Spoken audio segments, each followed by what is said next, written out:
two things helped my rosacea. Number one, ivermectin, and number two, sorting my gut out. The ivermectin was for Demodex mites. I essentially had an overinfestation of Demodex mites. I made a separate video on that, so I'm not going to go into that here. But if you have itchy eyelids, inflamed eyelids, especially first thing in the morning, then you probably have the same thing. So I'd recommend checking that video out. Every day I was, whatever reason, I was putting inflammatory foods into my body. The next thing I did that really helped my eczema by improving my gut health was doing an elimination diet.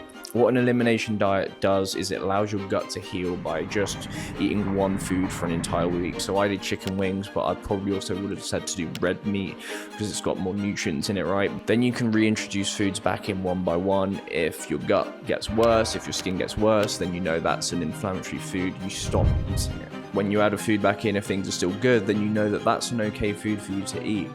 An example for me was really surprising was white rice and white potatoes.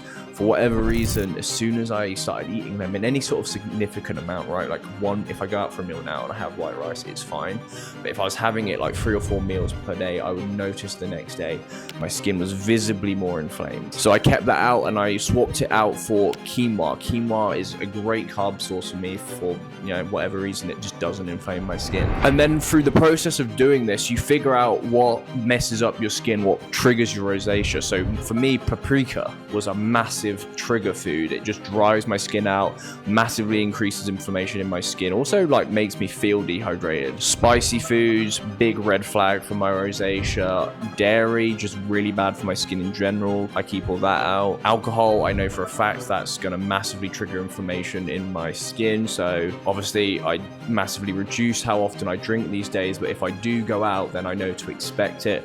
Little hack if you've got rosacea: if I'm going out, when I come back, if I remember to, I'll just put a bit of steroid cream on my skin, and that will reduce the inflammation from the alcohol a little bit, and the next day it's actually mitigates some of the redness that I would get if I didn't put it on. So to summarize, a elimination diet will essentially teach you what foods you can and can't eat on a consistent basis, and it will also allow your gut to heal, right, by reducing all the inflammatory foods that you were eating that has essentially caused you to have a damaged gut in the first place. When your gut heals, it's going to stop leaky gut, and leaky gut is where bacteria from your gut leaks out into your bloodstream, triggers a whole bunch of inflammation, especially when it gets to the skin. That's inflammation, that bacteria is going to be visible in the way of rosacea or eczema or whatever. Once you've got a little base diet of safe foods, you want to try and make sure you've got prebiotic-rich foods in that diet. So for me, I eat a lot of broccoli and cabbage. These are really good prebiotic-rich foods. They're going to promote healthy gut bacteria,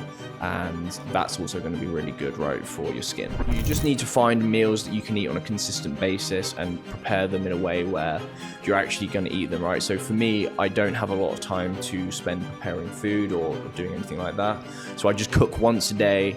It literally takes me like 5-10 minutes to slam some chicken in the oven, to slam some quinoa in the oven, 5 minutes to boil some veg, and then I just box those meals up, and that's my 3 meals prepared for the next day, and then I slam them in the microwave here.